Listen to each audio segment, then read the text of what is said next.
In this video, I'll show you how to buy Algorand on Binance. It's going to be a step-by-step video, so ensure you watch through what I'm going to show you. This video is only for educational purposes only. So open up your Binance. The first step for you to do, you need to have crypto in your Binance, right? So this is the first step that would help you a lot.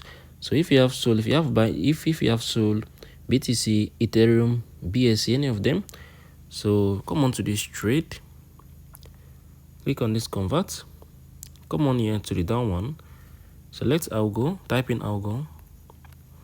So here you're going to select the one you have. If you have BTC, BNB, any of them, just come on here, select it. So if you have, let me say Solana, just come on here to Solana. Let me say one Sol can get me 669 Algo. So this is basically how you can do this.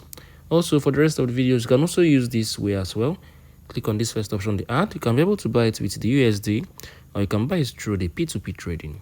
If you found this video helpful, please share your thoughts below in the comment section. Thank you all for watching. I hope you all found this video helpful. I'll see you in the next video.